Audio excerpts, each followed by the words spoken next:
एक मिनट रुकिए।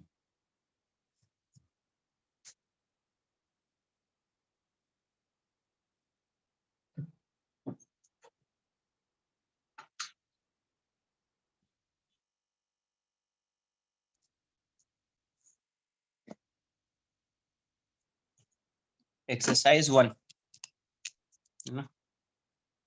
Number 1 exercise WPE lecture number 9। हाँ, थियरी कंप्लीट हो चुका है। लास्ट लेक्चर में बताया था आपको, इसकी जो थियरी है वो कंप्लीट हो चुकी है। सेंटर ऑफ मास स्टार्ट होगा, पहले बुकलेट डिस्कशन है ना। सेंटर ऑफ मास तो स्टार्ट करेंगे। हाँ बताइए क्या डाउट्स है, डाउट्स बताइए आप। Exercise 1 work power energy. हाँ सिर्फ डाउट्स ही होंगे, सिर्फ डाउट्स ना, सिर्फ डाउट्स। एक्सरसाइज का डिस्कशन होगा। एक्सरसाइज 1 बोलिए क्या डाउट्स। एक्सरसाइज 1 लास्ट में एक दो क्वेश्चन कराऊंगा ऐसे ही, ठीक है।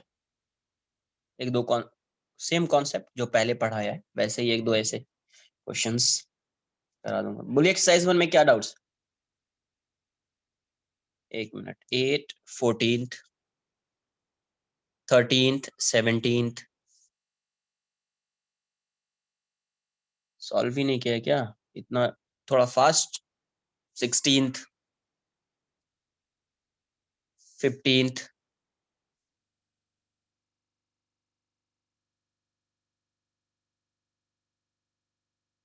देखो जिसने अभी तक स्टार्ट नहीं किया फिजिक्स को पढ़ना स्टार्ट कर दो अब, ठीक है। एक बार सेंटर ऑफ मास, एक बार सेंटर ऑफ मास और रोटेशनल मोशन अगर हो गया ना तो फिर मूड नहीं करता पढ़ने का उसके बाद। तो इसलिए अभी तक अगर आपने स्टार्ट नहीं किया फिजिक्स को पढ़ना तो अब पढ़ना स्टार्ट कर दीजिए, ठीक है। और भी कोई डाउट एक्सरसाइज 1 क्वेश्चन नंबर 6, ठीक है स्टार्ट कर देते। देखो यहाँ पे 6 क्या है, 47th, 24th, 14th लिखा हुआ है, 14th, 4 and 7, ओके 4 and 7, ठीक। एक्सरसाइज 1, ठीक है 4 and 7। Exercise 1 question number 4th, क्या दिया, particle moves with a velocity v is given as 5 by cap minus 3j cap plus 6k cap under the influence of a constant force F is given as 10 I cap minus 10j cap plus 20k cap। ये दिया हुआ है आपका metre per second में, ये Newton में। You have to find instantaneous power. तो instantaneous power क्या बताया आपको, F dot V 10 I cap minus 10j cap plus 20k cap dot 5 I cap minus 3j cap plus 6k cap। तो I dot I 50 plus 30 और plus 120, तो answer कितना हो जाएगा 200 वाट। ये तो इसका मतलब सॉल्व नहीं किया था क्या इसको। Question number 4, question number 6, direct formula बताए इंस्टेंटेनियस पावर क्या होता है, एफ डॉट वी। एफ की वैल्यू पुट कर दिया, वी की वैल्यू पुट कर दिया, डॉट प्रोडक्ट, तो ये आ जाएगा। नेक्स्ट क्वेश्चन नंबर 6 क्या है, there is a smooth hemispherical ball of radius r, a block of mass m slides from the rim of the ball to the bottom, the velocity of the block at the bottom। ये तो simple question हो जाएगा I think. यहां से hemispherical ball है तो यहां से ये कहां पे आ गया, यहाँ पे आ गया, यहां से इसको रिलीज किया, यहां से इसको क्या किया, रिलीज किया।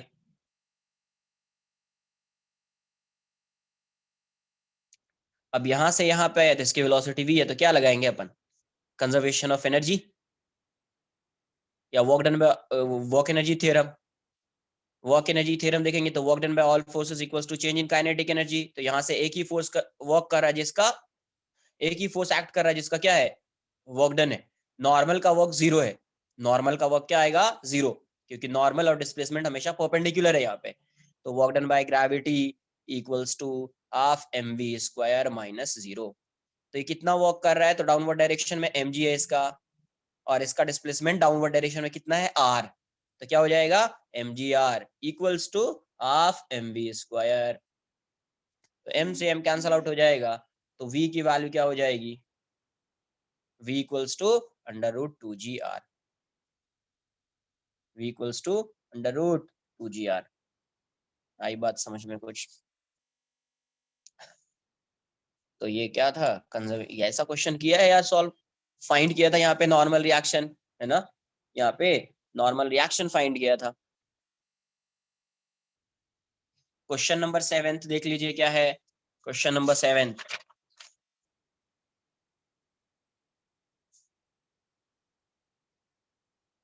सेवन दिया हुआ spring of force constant K is cut into two pieces such that one piece is double.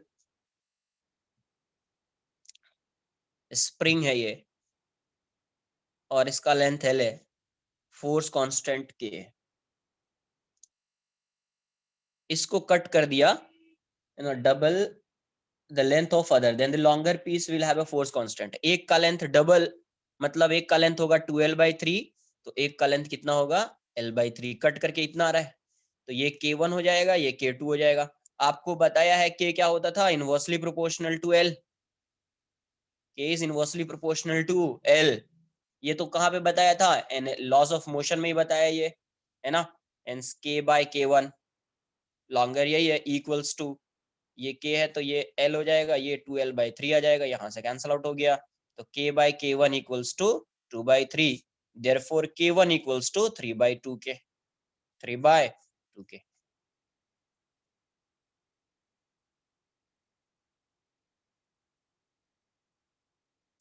Next question number 8।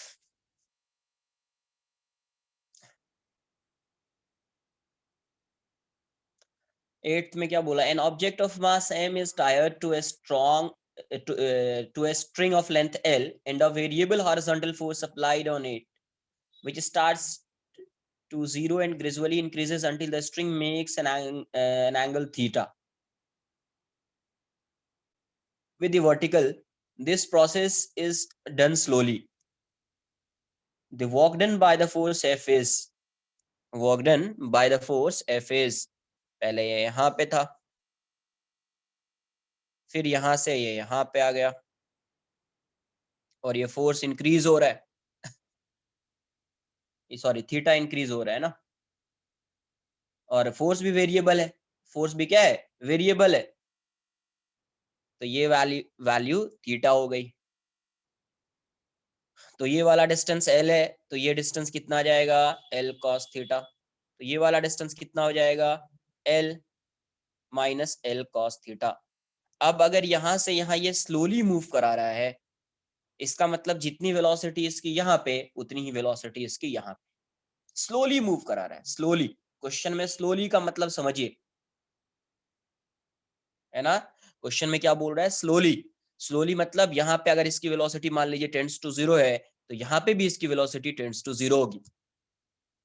इसका मतलब यहाँ पे जब आप वर्क एनर्जी थ्योरम लगाएंगे, तो work done by all forces equals to change in kinetic energy, तो यहाँ पे दो फोर्स एक्ट कर रहा है जिसका वर्क हो रहा है, एक mg का वर्क हो रहा है और दूसरा इस फोर्स का वर्क हो रहा है। टेंशन का कोई वर्क नहीं हो रहा है, कि टेंशन हमेशा डिस्प्लेसमेंट के परपेंडिकुलर डायरेक्शन में होगा, तो work done by gravity plus work done by applied force F equals to, ये तो जीरो हो जाएगा। तो ये वाला वर्क डन कितना हुआ, यहाँ से यहाँ गया तो नेगेटिव वर्क होगा इसका, कितना, माइनस mg, कितना डिस्टेंस, तो L into 1 minus cos theta plus work done by applied force equals to zero. तो work done by applied force की वैल्यू कितनी हो गई, तो mg into L into 1 minus cos theta, यही हो गया आंसर, यही इसका आंसर हो गया। कहाँ कुछ नया थोड़ी कर रहे हैं। क्वेश्चन नंबर 5, ठीक है देख लेते हैं। देखो यहाँ पे यहाँ ये फोर्स जो है, ये फोर्स भी वेरिएबल है। ये फोर्स क्या है? वेरिएबल फोर्स है ना। और ये 0 टू एफ तक इंक्रीज हो रहा है। जब ये थीटा हो जा रहा है तो ये एफ है। तो अब यहां से देखो, सबसे पहले क्या लगाएंगे अपन, ये कभी भी यूज कर सकते हैं, work done by all forces equals to change in kinetic energy. अब ये स्लोली मूव कर रहा है, स्लोली का मतलब यहाँ पे जितनी वेलोसिटी होगी ना, यहाँ पे भी वेलोसिटी उतनी ही होगी।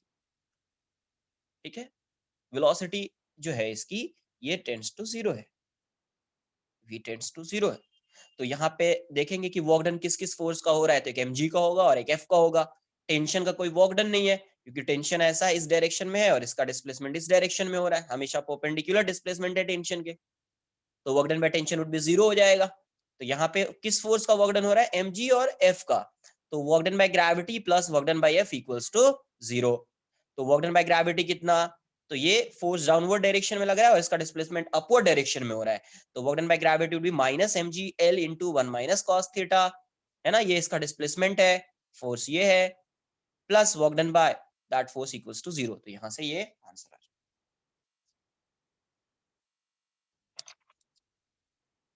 ये तो क्या, क्वेश्चन नंबर 5 भी देख लेते हैं।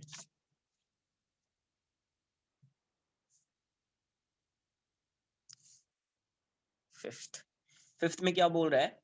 A chain is held on a frictionless table with 1/3 of its length hanging over the edge. If the chain has a length L and mass M, how much work is required to pull the hanging part back on the table? Yes, same ditto question class में किया है ना, फिर भी एक बार discuss कर लेते हैं। ये क्वेश्चन आप अपने क्लास नोट्स में देखिए, लेक्चर नोट्स मिल जाएगा आपको। L/3 पार्ट जो इसका हैंग कर रहा है, L/3, और ये वाला डिस्टेंस 2L/3 है। तो कोई एक्सटर्नल एजेंट यहाँ पे फोर्स लगाएगा, है ना, एफ एक्सटर्नल, ये इसको पुल करेगा, स्लोली पुल कर रहा है। क्या कर रहा है? स्लोली पुल कर रहा है। तो अब यहाँ से क्या बताया था इसको, इसको कैसे सॉल्व करना है, तो पोटेंशियल एनर्जी से ही कर देते हैं इसको, इसी को रेफरेंस मान लेते हैं, रेफरेंस लाइन। तो इस पूरे मास को कहाँ पे मानेंगे? इसके सेंटर ऑफ मास पे। इस पूरे मास को कहाँ पे मानेंगे? इसका मास कितना? m/3, और इसके सेंटर ऑफ मास तो ये L/6 हो जाएगा। तो इनिशियल पोटेंशियल एनर्जी कितनी? तो माइनस हो जाएगी, माइनस m/3 g L/6, तो ये हो जाएगी माइनस mg L/18। जब ये पूरा टेबल पे आ जाएगा, ये पूरा जब चेन टेबल पे आ रहा है, ये वाला जब डिस्टेंस L है, तो ये पूरा ये रेफरेंस लाइन पे ही आ गया, रेफरेंस लाइन पे ही है। तो रेफरेंस लाइन पे पोटेंशियल एनर्जी क्या हो जाएगी? 0। तो आपको बताया है कि work done by external agent equals to change in potential energy, है ना। तो यहाँ से work done by external agent कितना हो जाएगा? u final minus u initial, 0 minus minus mg/18। तो आंसर कितना आएगा? mg/18। क्या आ जाएगा? पिक्चर में डिस्कस किया है इसको। तो ये था क्वेश्चन नंबर 5। नेक्स्ट है आपका क्वेश्चन नंबर 14, 13 देख लेते हैं।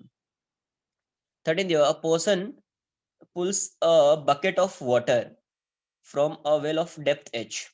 If the mass of uniform rope is m and that of the bucket full of water is m, then work done by the person, ऐसा समझ लीजिए। सिलिंड्रिकल वेल है ना, यहाँ पे ऐसा, ये स्ट्रिंग होगी और यहाँ पे बकेट होगा।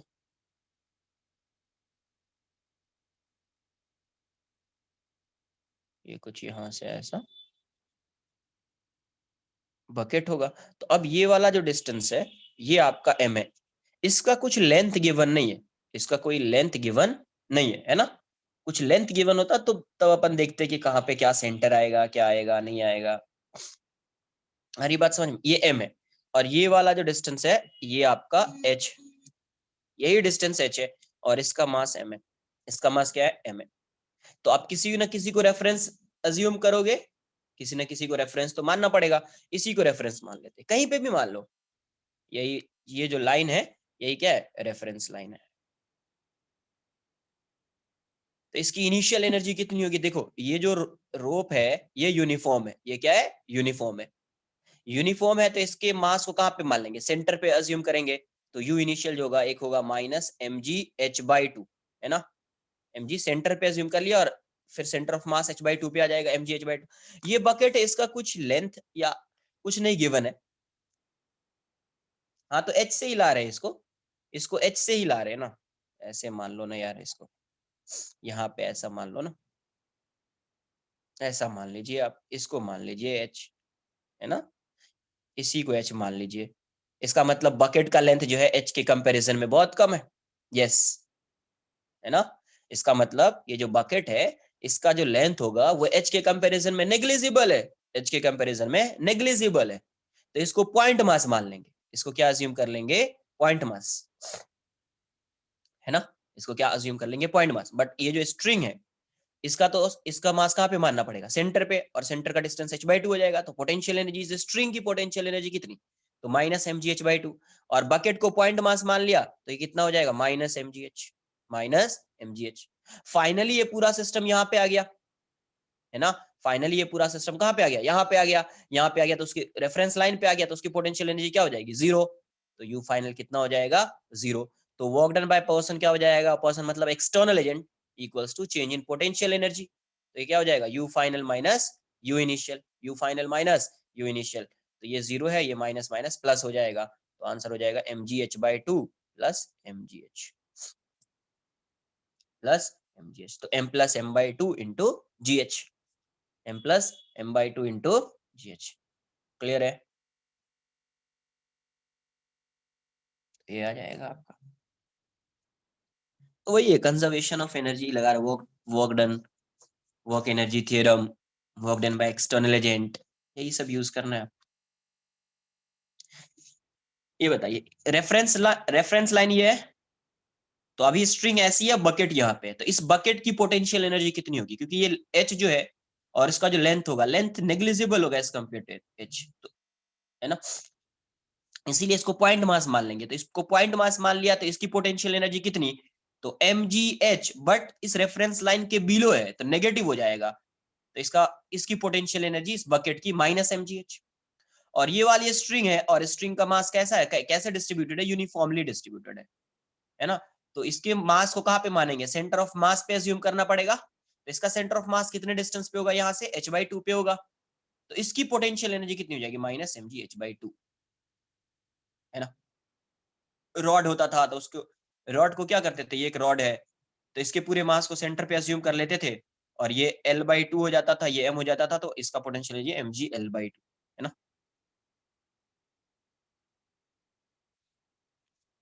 नेक्स्ट देख लेते हैं, क्वेश्चन नंबर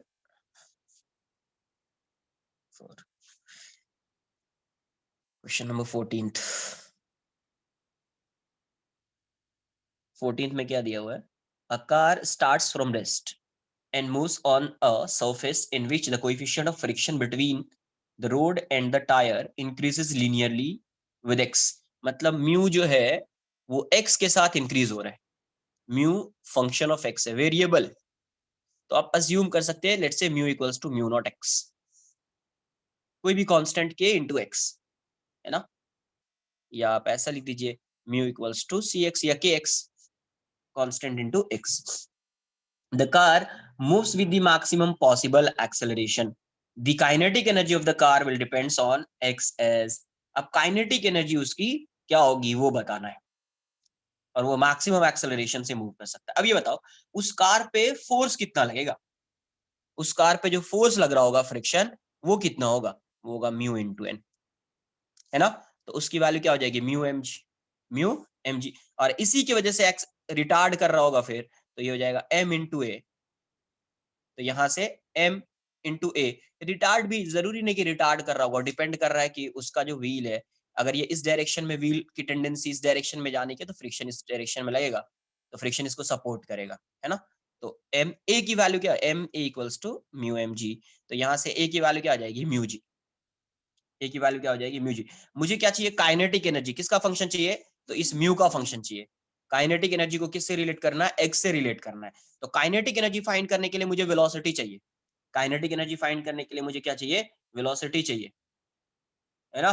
तो अब वेलोसिटी कैसे आएगी, तो ए को क्या लिखेंगे, तो v dv by dx, x का फंक्शन चाहिए, इसीलिए मैं इसको v dv बाय dx लिख रहा हूं, नहीं तो ऐसे छोड़ दो पहले। a क्या है, a इक्वल्स टू म्यू की वैल्यू क्या होगी, cx इंटू जी। म्यू क्या होगा, म्यू क्या होगा, cx इंटू जी। तो a किसका फंक्शन हो गया, a is a function of x, a किसका फंक्शन है, x का फंक्शन है। तो आपको बताया है कि when a is a function of x, then in that case a would be v dv by dx। v की वैल्यू क्या हो जाएगी, a की वैल्यू क्या हो जाएगी, v dv by dx। तो यहां से a क्या हो जाएगा, v dv upon dx equals to cgx। तो यहां से क्या आ जाएगा, v dv equals to cgx dx। Initially rest में था वो, है ना, x इक्वल्स टू 0 पे 0 है, x इक्वल्स टू x पे इसकी वेलोसिटी v है, तो ये कितना हो जाएगा, तो v स्क्वायर बाय 2 आ जाएगा, 0 टू, और ये वैल्यू कितनी हो जाएगी, cg x स्क्वायर बाय 2, 0 टू x, है ना। तो इस 2 को कैंसिल नहीं करता हूं, ऐसे रखता हूं, ये हो जाएगा v स्क्वायर बाय 2, ये हो जाएगा cg x स्क्वायर बाय 2, मास से मल्टीप्लाई कर देता हूं मैं, तो ये हो जाएगा m v square by 2 equals to m cg x square by 2। देखो ये हाफ एम वी स्क्वायर हो गया, तो ये इसकी काइनेटिक एनर्जी हो गई, ये इसकी क्या हो गई, काइनेटिक एनर्जी। तो काइनेटिक एनर्जी कितना हो गया, M C ji by 2 into x square. तो यहां से एम सी जी ये सब तो कांस्टेंट है, काइनेटिक एनर्जी क्या हो गया, यहां से आप क्या बोल सकते हैं, kinetic energy is directly proportional to x square. Kinetic energy is directly proportional to x square. तो पहले उस पर फ्रिक्शन फाइंड कर लिया, तो एफ इक्वल्स टू क्या होगा, म्यू एन। तो म्यू एन है तो एफ की वैल्यू इतनी हो जाएगी, तो एक्सेलरेशन अपना इतना आ जाएगा। और सी क्या है, वेरिएबल है, तो सी को मैंने क्या मान लिया था, सी एक्स, एक्स के साथ इंक्रीज हो रहा है तो सी एक्स, है ना। तो ए की वैल्यू क्या हो जाएगी, V D V by D X, फिर इंटीग्रेट किया तो वी स्क्वायर बाई 2 आ जाएगा। अब इसको इसमें क्या करो, मास से दोनों साइड मल्टीप्लाई कर दो, तो हो जाएगा half m v square equals to this. तो half m v square is nothing but kinetic energy, है ना, ऑफ द कार। तो काइनेटिक एनर्जी क्या हो जाएगा, m C ji by 2 into x square, m C ji by 2 ये constant है, मतलब kinetic energy is directly proportional to x square. Kinetic energy is directly proportional to x square. Clear है।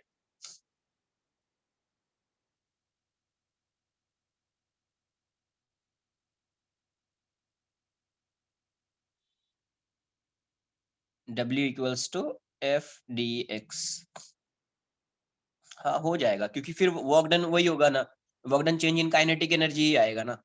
तो आप कर सकते हो वर्क डन को एफ डी एक्स कर सकते हैं ऐसे, है ना, उससे भी यही आंसर आएगा, उससे भी यही आंसर आने वाला है, कर सकते हैं आप।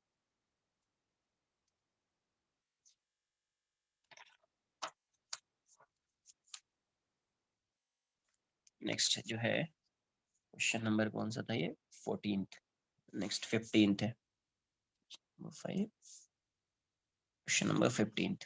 15 क्या बोला है, what is used to lower vertically a block of mass m a distance d at a constant downward acceleration of g by 4, then the work done by the code on the block is,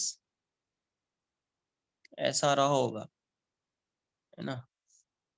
अब ये downward direction, इसका मास m है, और ये downward direction में acceleration a equals to g by 4 से constant acceleration से जा रहा है, लोअर्ड बाय, है ना, lowered vertically bye block of mass m, find the work done by the code on the block. Work done find करना है कि वर्क डन क्या होगा। तो सबसे पहले कितने डिस्टेंस, डी डिस्टेंस, है ना, इसका डिस्प्लेसमेंट डाउनवर्ड डायरेक्शन में कितना हुआ है, डी हुआ है। तो देखिए सबसे पहले फोर्स देखिए आप, तो यहाँ पे जो फोर्स आएगा ये mg हो जाएगा एक, है ना, ये mg हो गया। तो ये mg हो गया, इस डायरेक्शन में mg है। तो अब ये बताओ कि ये इस डायरेक्शन में, डाउनवर्ड डायरेक्शन में एक्सेलरेट कर रहा है, डाउनवर्ड डायरेक्शन में एक्सेलरेट कर रहा है ना। तो आपको क्या करना पड़ेगा, नेट फोर्स फाइंड करना पड़ेगा इस पे, mg को तो छोड़ ही दीजिए, जितना नेट फोर्स वर्क करेगा मतलब वही कोड वर्क करेगा, तो नेट फोर्स इसका कितना होएगा, नेट फोर्स डाउनवर्ड डायरेक्शन में एक्सेलरेट कर रहा है ना यार। A code is used to lower vertically a block of m a distance d at a constant downward acceleration of constant downward acceleration। रुको कोड है, कोड में टेंशन फाइंड कर लेते हैं, टेंशन का वर्क डन बेस, कोड क्या work करेगा, तो कोड एक फोर्स लगाएगा, कौन सा, टेंशन लगाएगा, कोड एक फोर्स कौन सा लगाएगा, टेंशन लगाएगा। तो टेंशन का ही बेसिकली वर्क डन फाइंड करना है। किसका वर्क डन फाइंड करना है, तो टेंशन का वर्क डन फाइंड करना है ना। तो अब क्या करते हैं, ये टेंशन लगा दिया और ये इस डायरेक्शन में डाउनवर्ड डायरेक्शन में जा रहा है, तो इस पे एक स्यूडो फोर्स इस साइड लगा देते हैं। तो स्यूडो फोर्स की वैल्यू क्या हो जाएगी, m into a, f P equals to m into a हो जाएगा। तो ये वाली वैल्यू कितनी हो जाएगी, mg/4, या स्यूडो फोर्स लगा दो या डायरेक्टली सॉल्व कर सकते हो। कैसे, mg minus T equals to m into A, directly ऐसा सॉल्व कर दो, वही आएगा। स्यूडो फोर्स लगाने से नेट फोर्स 0 हो जाएगा। तो mg minus M A equals to T हो जाएगा। तो टेंशन की वैल्यू कितनी हो गई, mg minus M G by 4। तो ये वाली वैल्यू कितनी हो गई, t। तो t आ जाएगा आपका 3mg/4, है ना। कोड का वर्क डन पूछा है, मतलब टेंशन। तो टेंशन की वैल्यू कितनी हो गई, 3mg/4। या आप ऐसे सॉल्व कर देते तो t plus F P equals to mg हो जाता। इससे भी तो वही आंसर आना है। तो t की value mg minus M A, या तो फोर्स इनर्शियल फ्रेम से सॉल्व किए या नॉन इनर्शियल से, आंसर वही आएगा mg/4। तो यहाँ से भी 3mg/4 ही आएगा, है ना। तो देखो अभी जो ये ब्लॉक है, इस पे टेंशन इस डायरेक्शन में लग रहा है और इसका डिस्प्लेसमेंट इस डायरेक्शन में कितना हुआ है, d। अब अगर इसका एक्सेलरेशन कांस्टेंट है तो इसका टेंशन भी कांस्टेंट होगा, क्योंकि mg कांस्टेंट है। mg कांस्टेंट है, अगर ma कांस्टेंट हो गया तो टेंशन भी कांस्टेंट हो गया। क्वेश्चन में गिवन है एक्सेलरेशन क्या है, कांस्टेंट है। तो एक्सेलरेशन कांस्टेंट है मतलब टेंशन कांस्टेंट है। तो कांस्टेंट फोर्स का वर्क डन डायरेक्टली क्या कर देंगे, वर्क डन बाय कोड या टेंशन कितना हो जाएगा, ये दोनों अपोजिट डायरेक्शन में, तो माइनस टी, तो माइनस 3mg/4 इंटू डी हो जाएगा। तो इसका आंसर कितना आ जाएगा, माइनस 3mgd/4। ये आ जाएगा आंसर, आंसर ये आ जाएगा।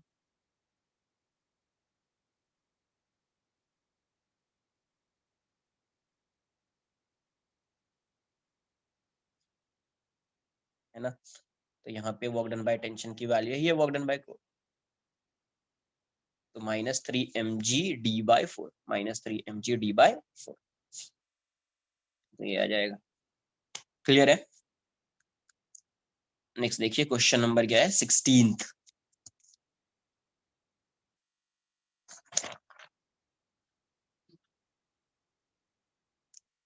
क्वेश्चन नंबर 16 एक बार चेक कर लेते क्या है। If the block in the figure is pulled bye a constant force F which is always tangential to the surface, then work done by this force from A to B, work done by this force from A to B।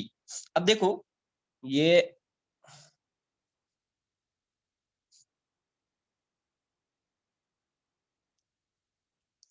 ऐसा है ना। अब यहाँ पे जो force लग रहा है, तो ये ब्लॉक अगर ऐसा है तो इस डायरेक्शन में फोर्स लग रहा है, यहाँ पे ब्लॉक ऐसा आया तो फोर्स इस डायरेक्शन में लग रहा है, यहाँ पे ब्लॉक ऐसा आया इस डायरेक्शन में फोर्स लग रहा है, यहाँ पे ब्लॉक ऐसा है, फोर्स अपना डायरेक्शन भी चेंज कर रहा है, यहाँ पे ये ब्लॉक ऐसा आया तो फोर्स इस डायरेक्शन में लग रहा है। तो हर इंस्टेंट पे क्या हो रहा है, फोर्स चेंज हो रहा है, फोर्स का डायरेक्शन चेंज हो रहा है ना। तो जैसे जैसे फोर्स का डायरेक्शन चेंज हो रहा है वैसे वैसे डिस्प्लेसमेंट का डायरेक्शन चेंज हो रहा है। तो आप अगर स्मॉल सा एलिमेंट अगर आप कंसिडर करो यहाँ पे dx, तो dx के लिए एफ dx का जो डायरेक्शन होगा वो सेम होगा, एफ dx का डायरेक्शन। तो इसका वर्क डन जो होगा w1 या dw1 लिख दीजिए, dw वो कितना हो जाएगा, एफ dx। तो ऐसे यहाँ पे f2d, यहाँ पे एफ dx2 बोल दीजिए इसको, इसको एफ dx3 बोल दीजिए, एफ dx4 बोल दीजिए, फिर सबको ऐड कर दीजिए, फिर सबको ऐड कर दीजिए। तो टोटल वर्क डन कितना होगा, total work done,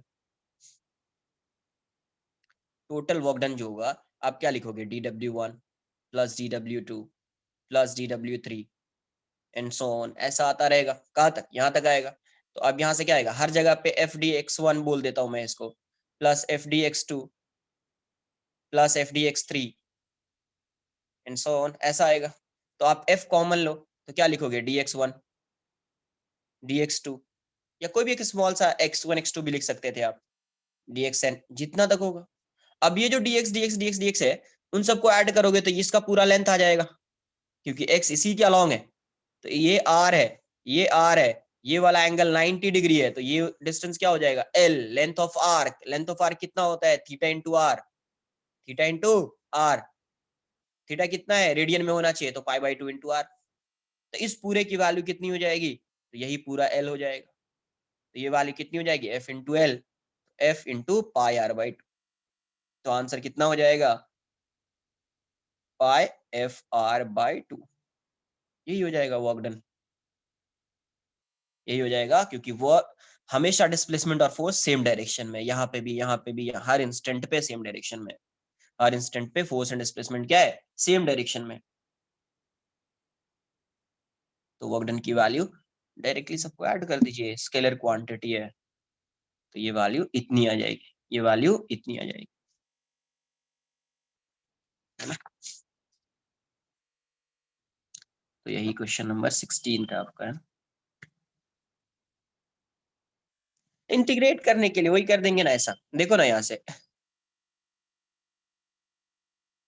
towards B, हाँ तब तब ऐसा होता, तब उसको मैं सॉल्व करके बता, देखो यहाँ से डायरेक्टली वही इंटीग्रेट भी कर सकते थे ऐसा, तो वर्क डन ऐसा हो जाता डी डब्ल्यू, हाँ थीटा एंगल पे कोई कोई रिक्वायरमेंट नहीं है थीटा एंगल लेने की, एफ डी एक्स ऐसा लिख दो, एफ बार कर दो, है ना, dx को ऐसा लिख दीजिए, dx टोटल कितना हो जाएगा, l हो जाएगा, तो जाएगा एफ पाई आर बाई 2। हो गया क्वेश्चन। थीटा भी लेकर सॉल्व करते तो यही आएगा, कोई थीटा लेकर सॉल्व करे तो यहां से थीटा एंगल पे डी थीटा आ जाएगा, देखो यहां से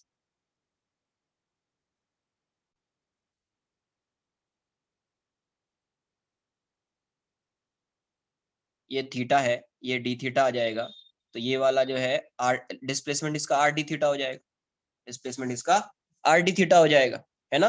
तो अब वर्क डन क्या लिखोगे, एफ इंटू ये है displacement are D theta, force इसका यहीं पे ऐसा है, तो एफ आर डी थीटा हो जाएगा, डी डब्ल्यू, तो डब्ल्यू क्या हो जाएगा, इंटीग्रेशन ऑफ डी डब्ल्यू हो जाएगा, एफ आर बाहर कर दीजिए, डी थीटा कहाँ से कहा था कि ये 0 है, और यहाँ पे pi by 2, 0 to pi by 2, तो ये वाली वैल्यू कीजिए, एफ आर डी थीटा का इंटीग्रेशन थीटा हो जाएगा 0 टू पाई बाई 2, तो यहाँ से answer F R pi by 2 हो जाएगा, वही आ रहा है आंसर,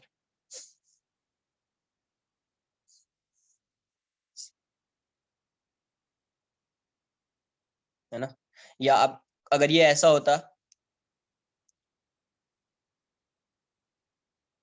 अब मान लीजिए फोर्स इस डायरेक्शन में लग रहा होता, ये ए है, ये बी है, फोर्स का डायरेक्शन हमेशा ब्लॉक पे, ये ब्लॉक ऐसा है, फोर्स का डायरेक्शन किसके अलॉन्ग है, इसके अलॉन्ग, हमेशा इसी लाइन के अलॉन्ग है, फोर्स का डायरेक्शन इसी लाइन के अलॉन्ग है, इस पे ब्लॉक पे, तो उस केस में इसका डिस्प्लेसमेंट इस फोर्स के अलॉन्ग देखते, ये ऐसा जा रहा है बट इसके अलॉन्ग है, तो उस केस में आप कैसे देखते, इसका डिस्प्लेसमेंट इस लाइन के अलॉन्ग देखते, तो ये आर है, ये आर है, तो ये √2r हो जाएगा, क्या हो जाएगा, √2r, तो उस केस में वर्क डन कितना हो जाएगा, एफ इंटू √2r। आई बात समझ में, उस केस में वर्क डन √2fr हो जाएगा, क्लियर है। नेक्स्ट है आपका क्वेश्चन नंबर 17, नहीं समझा, यहाँ पे फोर्स क्या है, इस क्वेश्चन की बात नहीं कर रहा है अलग से, ये फोर्स किसके अलॉन्ग लग रहा है, ये ए बी के अलॉन्ग लग रहा है, किसके अलॉन्ग लग रहा है, इस पे हमेशा ए बी के अलॉन्ग फोर्स लग रहा है, ए बी इसी के अलॉन्ग लग रहा है फोर्स, तो जब इस लाइन के अलॉन्ग इसका फोर्स लग रहा है, तो इसका डिस्प्लेस इस ब्लॉक का डिस्प्लेसमेंट भी इसी लाइन के अलॉन्ग फाइंड कर लीजिए, है ना, इस क्योंकि फोर्स क्या है, कांस्टेंट फोर्स है, तो इसी लाइन के अलॉन्ग डिस्प्लेसमेंट फाइंड कर लीजिए, तो इस लाइन के अलॉन्ग अगर डिस्प्लेसमेंट फाइंड करेंगे तो फोर्स और डिस्प्लेसमेंट सेम डायरेक्शन में आ जाएगा, ये आर है, ये आर है, और इसका डिस्प्लेसमेंट ये है, तो √2r, तो ये आ जाएगा। क्वेश्चन नंबर 17 देख लेते हैं क्या है, power supplied to a particle of mass 2 kg varies with time as p, power दिया हुआ है ऐसा 3t² by 2, 3t² by 2, what, here t is in seconds, if velocity of particle at t equals to 0 is 0, then the velocity of particle at t equals to t equals to t पे velocity find करना है, तो power को आप क्या लिख सकते हैं, किसी भी टी किसी भी टाइम पे ये पावर गिवन है, मतलब इंस्टेंटेनियस पावर है, इसको क्या लिख सकते हैं, एफ डॉट वी। अब कोई बोलेगा सर एफ डॉट वी होता है, तो आपने एफ बी क्यों लिखा, क्योंकि ये इनिशियली ये किस में है, टी इक्वल्स टू 0 पे इसकी वेलोसिटी 0 है, इनिशियली ये रेस्ट में है, रेस्ट में इसका मतलब ये फोर्स जिस डायरेक्शन में लगेगा उसी डायरेक्शन में जाएगा ये। हाँ तो फाइन, ये वेरिएबल है ना यार, डायरेक्टली मत पुट कर देना t इक्वल्स टू 2, ये सब काम मत करना यार, ये डायरेक्टली पुट कर दिया t इक्वल्स टू 2, क्योंकि वे वेरिएबल है, वेरिएबल में क्या करना पड़ेगा, या तो डिफरेंशिएट या तो इंटीग्रेट करना पड़ेगा, कुछ तो करना पड़ेगा, डायरेक्टली थोड़ी आ जाएगा।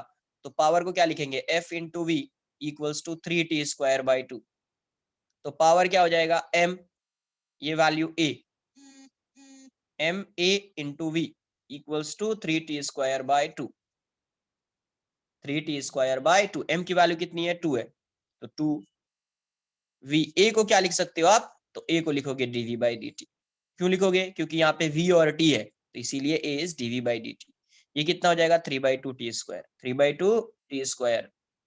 तो यहां से आपका इक्वेशन क्या बना, v dv, आगे लिखता हूँ 2v, ये ऐसा है 2v dv/dt equals to 3/2t², यही है ना यार, 3/2t²।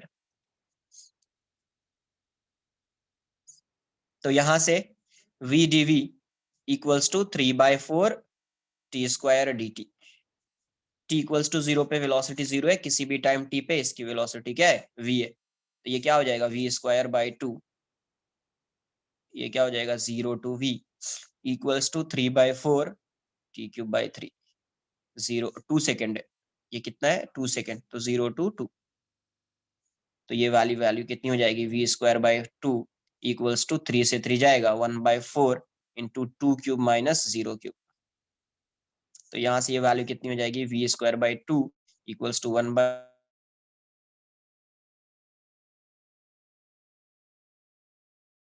v equals to 2 metre per second,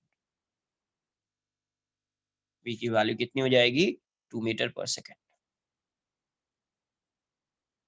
नहीं होना चाहिए, पता नहीं, है ना v की वैल्यू कितनी हो जाएगी 2 मीटर पर सेकेंड आ जाएगी।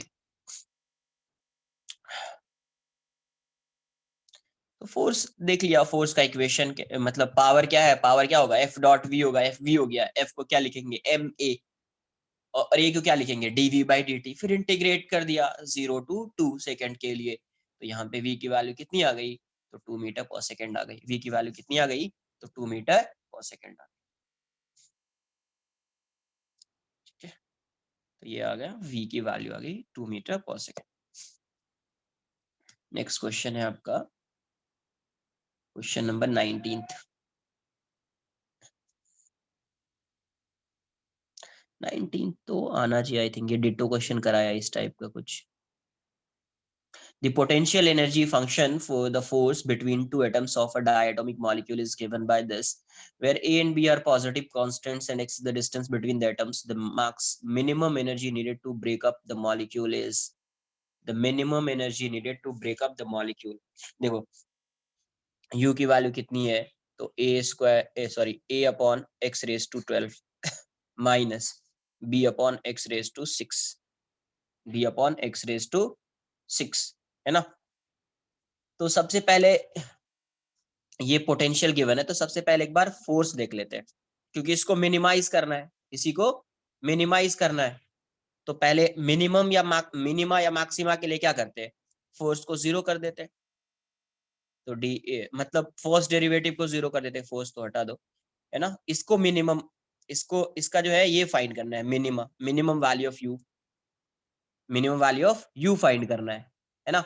अगर minimum value of you find करना है, मतलब इसको पहले, इसके फर्स्ट डेरिवेटिव को पहले 0 करेंगे, 0 करेंगे तो वहां से x की कुछ वैल्यू आएगी, तो यहाँ से a कितना आ जाएगा du/dx, a d/dx कांस्टेंट है बाहर लिख दिया -12, b d/dx x⁻⁻6, तो यहाँ से a आ जाएगा, ये कितना जाएगा -12 x⁻13 माइनस b, है ना, इंटू -6 x⁻7, तो यहाँ से ये वैल्यू कितनी आ रही है -12a/x⁻13 प्लस 6b/x⁻7, तो फर्स्ट डेरिवेटिव हो जाएगा 0, 0 आने से अगर एक ही वैल्यू आ रही है x की, तो वहीं पे मिनिमा हो जाएगा, अगर 2 वैल्यू आएगी तो मैं सेकेंड डेरिवेटिव फाइंड करके चेक करूंगा, ठीक है, अगर x की एक सिंगल वैल्यू आएगी तो वहीं पे मिनिमा हो जाएगा, लेकिन अगर 2 वैल्यू आएगी तो उसको चेक करना पड़ेगा।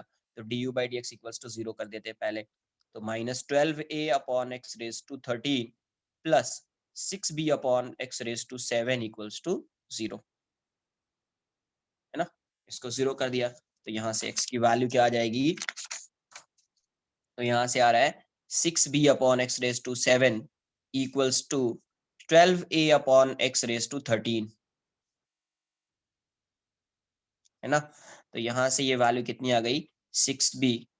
यहाँ से x 0 नहीं हो सकता है, x की वैल्यू 0 नहीं हो सकती, तो x को कैंसिल कर सकते हैं। क्यों 0 नहीं होगा, क्योंकि अगर x 0 होगा तो ये जो फंक्शन है, पोटेंशियल एनर्जी फंक्शन है, वो डिफाइन नहीं होगा।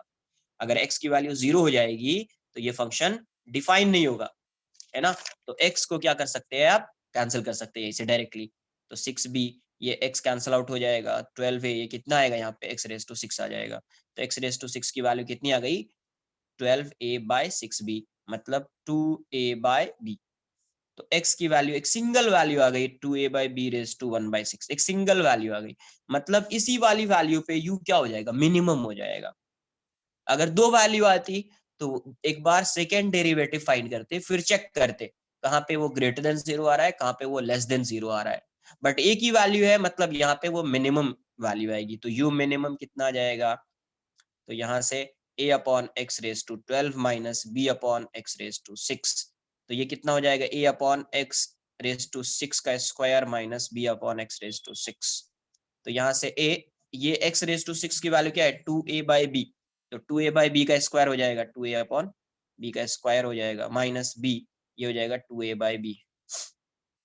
तो ये वैल्यू कितनी आ गई a, ये हो जाएगा 4a स्क्वायर, b स्क्वायर ऊपर आ जाएगा, ये b स्क्वायर अपॉन 2a हो जाएगा, b स्क्वायर अपॉन 2a हो जाएगा। तो ये वाली वैल्यू कितनी हो गई, ये वाली वैल्यू हो गई आपको, एक एक कैंसल आउट हो गया, तो b square upon 4a minus b square upon 2a। तो यहाँ से जो ये वैल्यू आ रही है वो कितनी आ रही है, b minus b square upon 4a। ये वैल्यू कितनी आ रही है, minus b square upon 4a। तो यहाँ सिर्फ ये आंसर नहीं आएगा, समझो ये क्या है, उसकी मिनिमम एनर्जी है, उसकी मिनिमम एनर्जी है। क्वेश्चन में क्या पूछा है, find the minimum energy required to break the molecule. तो उसके अंदर जो एनर्जी है ना, जो एटम है डायटोमिक मॉलिक्यूल, उसके अंदर जो एनर्जी वो कितनी है, तो माइनस बी स्क्वायर बाय 4 है। मतलब इतनी ही पॉजिटिव एनर्जी की रिक्वायरमेंट होगी, मतलब इतनी ही पॉजिटिव एनर्जी की क्या होगी, रिक्वायरमेंट होगी। तो एनर्जी रिक्वायर्ड क्या आ जाएगा, टू ब्रेक द मॉलिक्यूल। ये वाली वैल्यू कितनी हो जाएगी, हो जाएगा बी स्क्वायर बाय 4 है। ये वाली वैल्यू कितनी हो जाएगी, तो बी स्क्वायर बाय 4 है। तो इसका आंसर सी आएगा, डी नहीं आएगा। कुछ आई बात समझ में। ये था आपका क्वेश्चन नंबर 19।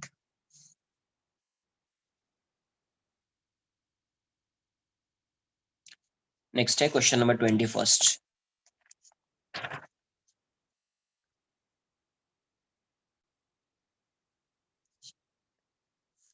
क्वेश्चन नंबर 21 में क्या दिया हुआ है यार,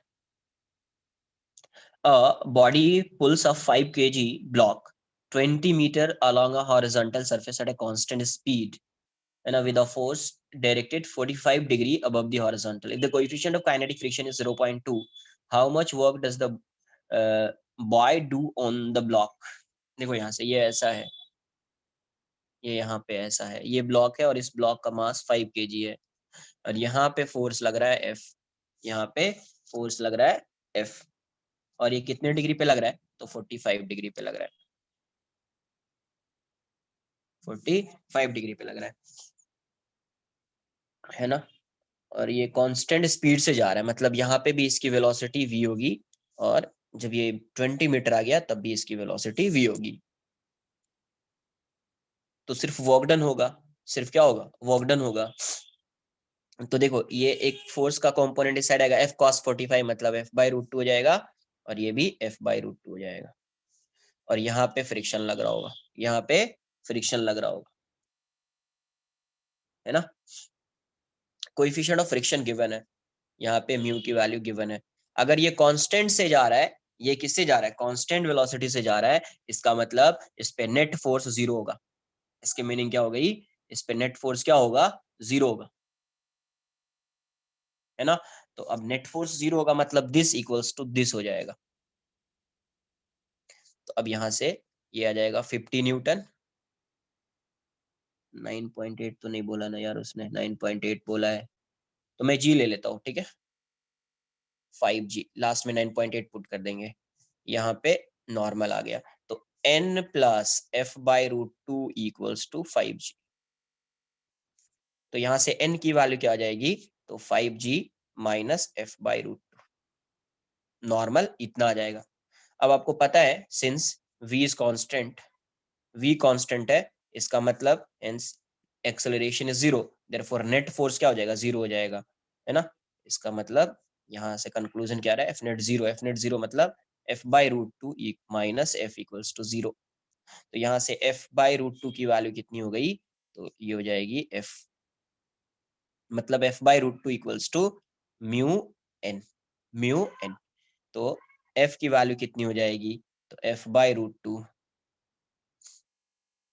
इक्वल्स टू म्यू, एन की वैल्यू कितनी है, ये जो n है, n की वैल्यू क्या आई, 5G minus f by root two, f by root two, है ना। तो एफ बाय रूट टू वाले पार्ट को इस साइड लाइए, एफ बाय रूट टू वाले पार्ट को इस साइड लाइए, रूट टू कॉमन आ जाएगा, ये वाली वैल्यू क्या आ जाएगी, 1 plus mu equals to mu 5 mu g, 5 mu ji,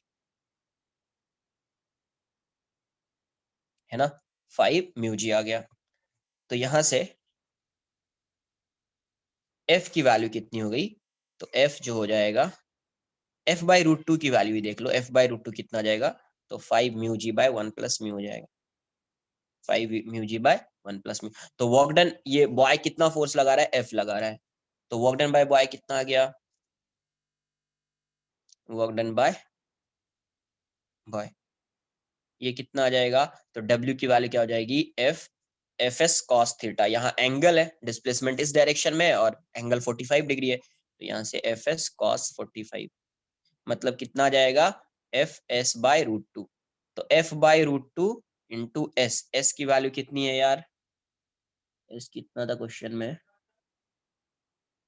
20 metre, है ना। एस कितना है, 20 मीटर, और एफ बाय रूट टू की वैल्यू यहाँ पे है कितना, 5 mu g by 1 plus mu, ये हो जाएगा 5 mu g by 1 plus mu into 20, into 20, value put कर दीजिए, 5 into 0.2 into 9.8 into 20 by 1 plus 0.2, calculate कर लीजिए, देखिए कितना आ रहा है, 45 इंटू 4 इंटू 9.8, 45 नहीं सॉरी 5 है, इसको इससे मल्टीप्लाई कर दीजिए तो 4 आ जाएगा, इंटू 9.8 बाय 1.2, कितना आएगा कैलकुलेट कर लो एक बार, ठीक है।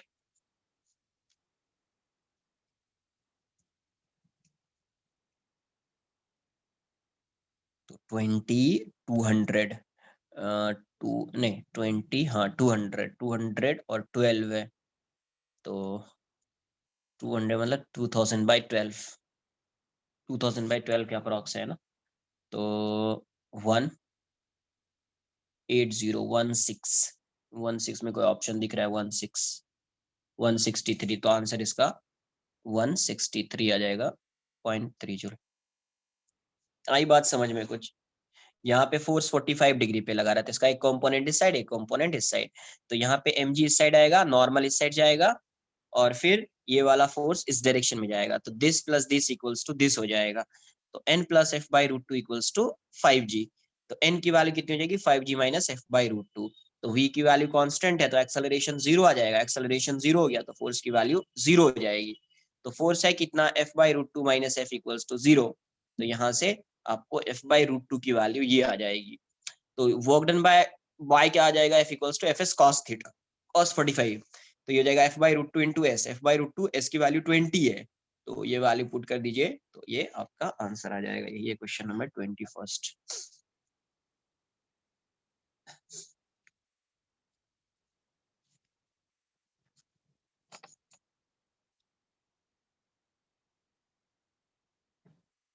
Next question number 24th। 24th क्या बोल रहा है? Mass of 2 kg falls from a height of 40 centimeter on a spring of force constant इतना, the spring compress। ये सब आना चाहिए यार, ये सब आंसर नहीं आ रहा है मतलब फिर कुछ नहीं पढ़ा फिर। ये सब आना चाहिए, इतना सिंपल है। ये यहाँ से यहाँ पे आ रहा है, ठीक है, ये इसका नेचुरल लेंथ है। आके स्ट्राइक किया, स्ट्राइक करके मान लीजिए कंप्रेस हो गया, कंप्रेस हो गया तो यहाँ तक आ जाएगा। तो ये इसका नेचुरल लेंथ है। और ये वाली वैल्यू कितना कंप्रेस हुआ, x। जब ये यहाँ पे आएगा मैक्सिमम कंप्रेशन देख रहे हैं, तो फाइनल वेलोसिटी इसकी क्या हो जाएगी, 0 हो जाएगी। यहाँ पे भी इसकी वेलोसिटी क्या है, 0 है। फाइनली इसकी वेलोसिटी 0 हो जाएगी। या ऐसा नहीं आ रहा है तो यहाँ से यहाँ पे वेलोसिटी फाइंड कर दीजिए, √2gh हो जाएगा, फिर फाइनली 0 आ जाएगा। तो यहाँ से यहाँ तक कंजर्वेशन ऑफ एनर्जी लगा दीजिए। बट ज्यादा बेटर है यहीं से यहाँ तक लगा दो। तो यहाँ से work done by all forces equals to change in kinetic energy. तो यहाँ पे कौन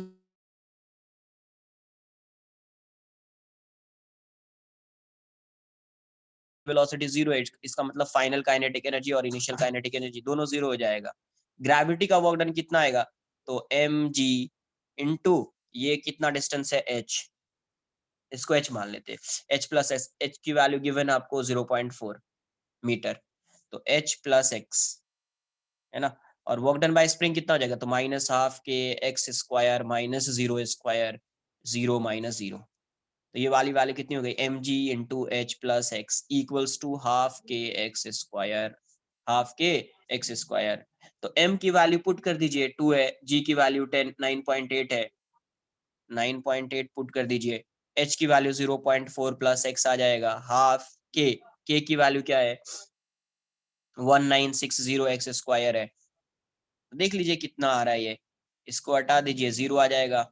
ये आ जाएगा कितना 196 by 10 equals to 0.4 plus x equals to 1960 by 2 into x square। तो इससे 10 टाइम्स में जाएगा, ये 5 हो जाएगा। इसको इस साइड लाइए 50 हो जाएगा। 0.4 plus x equals to 50 x square. अब यहाँ से x की वैल्यू फाइंड कर लीजिए, यहाँ से x क्वाड्रेटिक आ गया, x की वैल्यू आ जाएगी, आना चाहिए। सिंपल सा तो क्वेश्चन यहाँ से रिलीज किया, यहाँ पे आएगा तो ये h प्लस एक्स हो जाएगा। तो work done bye finally maximum compression देखना है, तो ये वाला पार्ट वेलोसिटी इसकी 0 हो जाएगी, है ना, वेलोसिटी 0 हो जाएगी। तो work done by all forces equals to change in kinetic energy. Work done by all forces equals to change in kinetic energy. तो यहाँ पे कौन सा फोर्स है, mg है और स्प्रिंग है। तो work done by gravity plus work done by spring equals to final kinetic energy minus initial kinetic energy. तो ये जो ग्रेविटी है इस पे वर्क कर रहा है, कहां से कहां तक वर्क कर रहा है, यहाँ से यहाँ तक कर रहा है। तो ये वाला डिस्प्लेसमेंट कितना है, h प्लस एक्स है। तो mg into h plus x. और स्प्रिंग फोर्स क्या, वर्क डन बाय स्प्रिंग क्या होता है, minus half k x final square minus x initial square. यहाँ पे भी वेलोसिटी 0, यहाँ पे भी 0, तो काइनेटिक एनर्जी 0 हो जाएगी। बस वैल्यू पुट कर दीजिए तो x की वैल्यू आ जाएगी, इसकी वैल्यू आ जाएगी। तो ये आपका था एक्सरसाइज 1। एक्सरसाइज 2 के डाउट्स बताइए क्या है। एक्सरसाइज 2, एक मिनट रुको।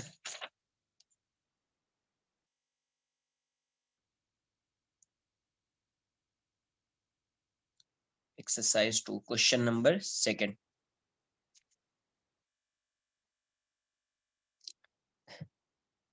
सेकंड, 13th, 20th,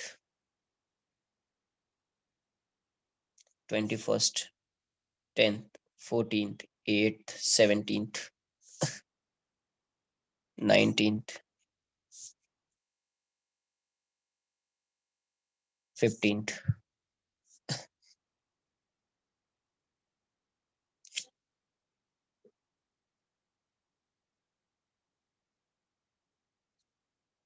देख लेते क्या है क्वेश्चन नंबर 2 क्या दिया हुआ है। Two inclined frictionless track of different inclination meet at point A, from where two blocks P and Q of different masses are allowed to slide down from rest at the same time, one on each track as shown in figure। ये ऐसा है, ये ऐसा है, ये ऐसा है, ठीक है। ये वाला कुछ θ1 θ2 है। यहाँ से एक ब्लॉक इस साइड आ रहा है, यहाँ से एक ब्लॉक इस साइड आ रहा है, ये P है, ये Q है. Both blocks will reach the bottom at the same time. Block Q will reach the bottom earlier than P. Both block reach the same velocity. देखो यहाँ से सबसे पहले जब ये यहाँ से यहाँ आएगा तो ये वाला इसका जो डिस्प्लेसमेंट है ये H, तो इस पे एक ही फोर्स वर्क कर रहा है, क्या, mg, जिसका वर्क डन होगा, नॉर्मल का कोई वर्क डन नहीं होगा. तो mg का जो वर्क डन होगा वो क्या होगा, इसके लिए mgh, इसके लिए भी क्या होगा, mgh. तो जब ये यहाँ पे आएगा तो इसकी वेलोसिटी vp मान लेते हैं, जब ये यहाँ पे आएगा तो इसकी वेलोसिटी vq मान लेते हैं. तो इसके लिए अगर आप लिखोगे work done by all forces equals to change in kinetic energy, ऐसे नॉर्मल में फॉर्मूला लिख देता हूँ पहले, तो वर्क डन बाय ग्रेविटी है और ये क्या हो जाएगा, के ई फाइनल माइनस के ई इनिशियल. तो ग्रेविटी का वर्क डन कितना होगा, mgh, दोनों के लिए mgh, और ये फाइनल हाफ mv स्क्वायर, ये तो जीरो है, तो यहाँ से ये वैल्यू कितनी होगी, m से m कैंसिल आउट हो गया, v की वैल्यू कितनी होगी, √2gh. ये बताओ 2gh दोनों के लिए क्या है, सेम है, 2gh दोनों के लिए सेम है, हेंस, है ना, हेंस क्या आ जाएगा यहाँ से, vp इक्वल्स टू vq, है ना, since h1 equals to h2, दोनों के लिए h की वैल्यू क्या है, सेम है, तो vp की वैल्यू क्या हो जाएगी, vq के इक्वल हो जाएगी. तो एक चीज तो पहला कि इसका आंसर सी तो होगा, इसका आंसर एक सी तो होगा. फर्स्ट वाला चेक कर लेते, a b. Both block will reach the bottom at the same time. Both q block will reach the bottom.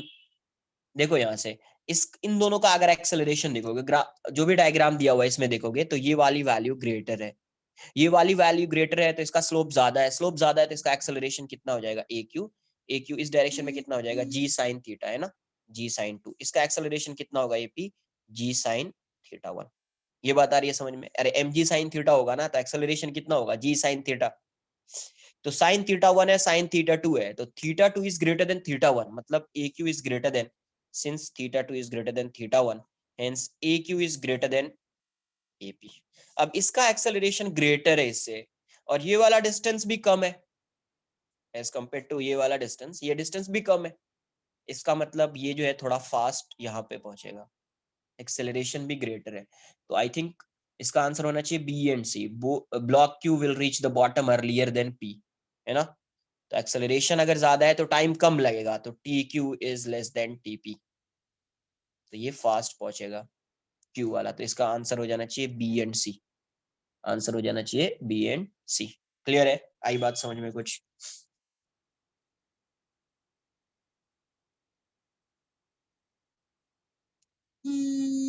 Next question, question number 8. AC दिया है,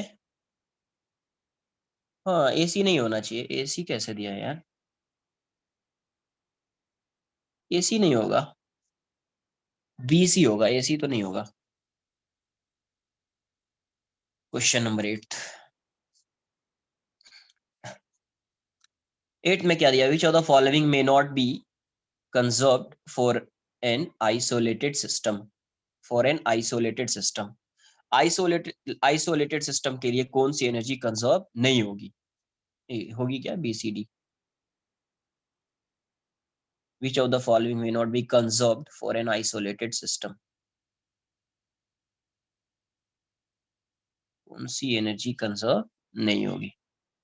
तो अब देखो यहाँ से आइसोलेटेड सिस्टम है, एक पार्टिकल आप मान लो, तो अब इसकी अगर क्या होता है, इसकी काइनेटिक एनर्जी अगर चेंज होती है तो वो पोटेंशियल एनर्जी में कन्वर्ट हो जाती है ना, इसकी काइनेटिक एनर्जी चेंज होती है तो वो पोटेंशियल एनर्जी में क्या होती है, कन्वर्ट हो जाती है. तो अगर मतलब काइनेटिक एनर्जी चेंज होगा उसी तरीका से पोटेंशियल एनर्जी भी चेंज होगा, तो एक तो काइनेटिक एनर्जी आएगा, काइनेटिक एनर्जी आएगा, पोटेंशियल एनर्जी भी आएगा, पोटेंशियल एनर्जी भी आएगा. ये बात आई समझ में, काइनेटिक एनर्जी भी आ रही है, पोटेंशियल एनर्जी भी आ रही है, ये दोनों तो चेंज होगा. अब मैकेनिकल एनर्जी क्या होता था, तो मैकेनिकल एनर्जी जो होता था वो kinetic energy plus potential energy होता था. मैकेनिकल एनर्जी जो होता था वो क्या होता था, काइनेटिक प्लस पोटेंशियल. तो अब ये बताओ कि अगर मान लीजिए सपोज ये यहाँ पे था, समझने के लिए यहाँ से आप रिलीज कर रहे हो इस, मतलब यहाँ से ये ड्रॉप या रिलीज कर रहे हो यहाँ से, तो इसकी पोटेंशियल एनर्जी डिक्रीज हो रही है, काइनेटिक एनर्जी इंक्रीज हो रही है. लेकिन अगर एयर ड्रैग होगा, एयर ड्रैग होगा, कोई एयर रेजिस्टेंस होगा यहाँ पे, तो उस केस में जैसे पोटेंशियल एनर्जी डिक्रीज होगा वैसे ही काइनेटिक एनर्जी इंक्रीज तो होगा, बट उस रेशियो में नहीं हो पाएगा क्योंकि यहाँ पे एनर्जी लॉस होगा। तो एनर्जी अगर लॉस होगा तो पहले जितनी इसकी एनर्जी थी यहाँ पे आने के बाद इसके पास उतनी एनर्जी नहीं होगी। मतलब मैकेनिकल एनर्जी जो है, मैकेनिकल एनर्जी क्या होती थी, मैकेनिकल एनर्जी उसी को बोलते थे, मैकेनिकल एनर्जी क्या बोलते थे, kinetic energy plus potential energy, kinetic energy plus potential energy, यही होता था, kinetic energy plus potential energy. तो अभी ये वाली जो एनर्जी है ये पहले यहाँ पे जितनी है यहाँ पे उतनी नहीं होगी क्योंकि कुछ एनर्जी लॉस हो चुका है, तो उस केस में मैकेनिकल एनर्जी भी कंजर्व नहीं होगी, उस केस में मैकेनिकल एनर्जी भी कंजर्व नहीं होगी, तो ये भी कंजर्व नहीं है। अब टोटल एनर्जी की बात करेंगे तो यहाँ पे जो एनर्जी है, सिर्फ एनर्जी लिख दिया, एनर्जी का मतलब टोटल एनर्जी, तो एनर्जी जो आएगा यहाँ पे ये क्या आएगा, मतलब काइनेटिक प्लस पोटेंशियल प्लस जो एनर्जी लॉस हो रहा है। हाँ एक एग्जांपल लिया है, एक एग्जांपल लिया है ना। तो जो एनर्जी लॉस हो रहा है तो नॉर्मली किसके फॉर्म में एनर्जी लॉस होता है, हीट के फॉर्म में, तो हीट एनर्जी, ये कौन सी एनर्जी है, तो ये लॉस इन एनर्जी, ये energy lost, loss in energy है ये। तो जो एनर्जी होगी ये टोटल एनर्जी वो होगी मैकेनिकल प्लस हीट एनर्जी। तो ये वाला पार्ट तो कंजर्व रहेगा, है ना, ये वाला पार्ट तो कंजर्व रहेगा, जितना उसके पास जितना लॉस हुआ है वो भी ऐड हो रहा है एनर्जी में, तो ये वाला पार्ट कंजर्व रहेगा। लेकिन क्या कंजर्व नहीं रहेगा, तो काइनेटिक एनर्जी कंजर्व नहीं है, पोटेंशियल एनर्जी नहीं है और मैकेनिकल एनर्जी नहीं है। तो आई थिंक इसका answer b c and d होएगा। ठीक है,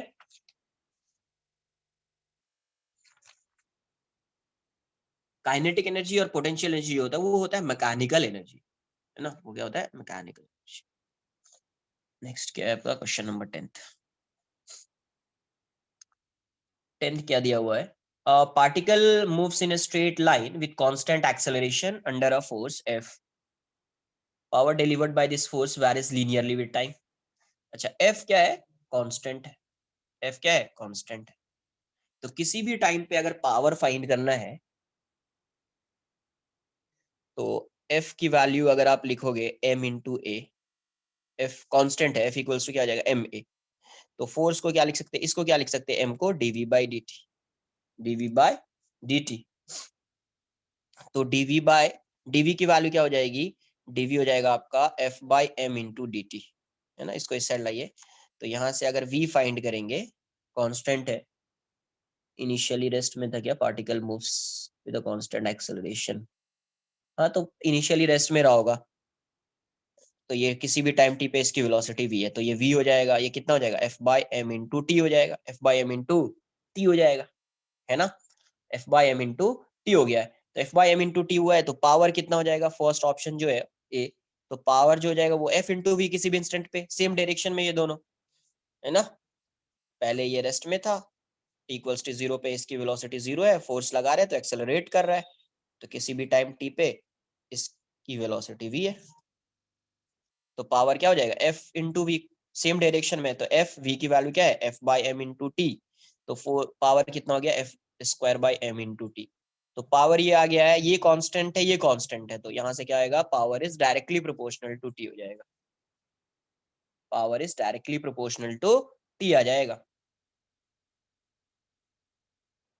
तो power developed by this force varies linearly with time, तो इसके अकॉर्डिंग ए वाला आंसर तो करेक्ट दिख रहा है, ये तो करेक्ट है। Power delivered by this force varies parabolically with time, ये तो नहीं होगा, power developed by this force varies linearly with displacement. अब डिस्प्लेसमेंट से देख लेते हैं, तो डिस्प्लेसमेंट के लिए क्या करना पड़ेगा आपको, v को x के टर्म्स में फाइंड करना पड़ेगा, क्योंकि f डॉट v होता है, v को किसके टर्म्स में फाइंड करेंगे, x के, तो उस केस में एक्सेलरेशन को v dv बाय dx लिखूंगा, उस केस में एक्सेलरेशन को क्या लिखूंगा मैं, v dv बाय dx।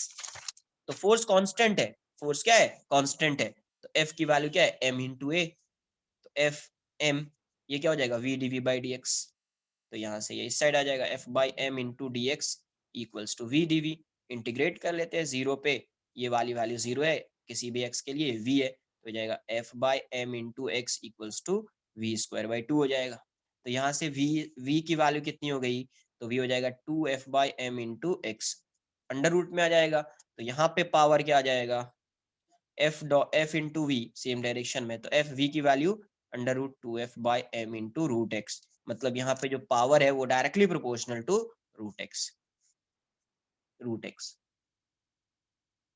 तो रूट एक्स का मतलब क्या हो जाएगा, लिनियरली तो वैरी नहीं कर रहा है, ये पैराबोलिकली है ना, तो आंसर इसके अकॉर्डिंग डी आ जाएगा। तो इसका आंसर होगा A and D, A and D.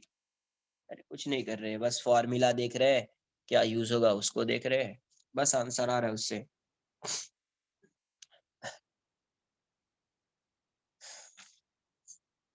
है ना, कौन सा क्वेश्चन था, क्वेश्चन नंबर 10। नेक्स्ट क्या है आपका, question number 13।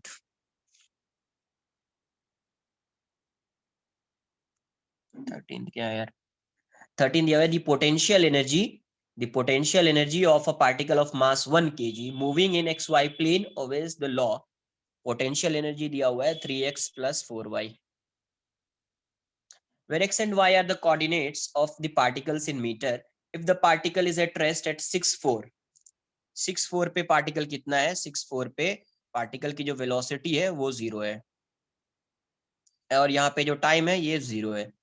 Then the particle has constant acceleration, particle has zero acceleration, the speed of the particle when it crosses the y axis is 10 meter per second, coordinate of the particle। ये अच्छा question दिख रहा है मुझे। तो यहाँ से अब u गिवन है, तो u से क्या फाइंड कर सकते हैं, u गिवन है तो u से फोर्स फाइंड कर सकते हैं ना। तो fx की वैल्यू क्या होगी, तो माइनस du/dx, पार्शियल डेरिवेटिव, तो ये हो जाएगा माइनस d/dx, ये वाली वैल्यू 3x + 4y, तो ये वाली वैल्यू कितनी हो जाएगी 3 dx/dx, ये कांस्टेंट हो जाएगा, x ही वेरिएबल होगा, एक एक कांस्टेंट, तो 0 हो जाएगा, कितना आ जाएगा -3।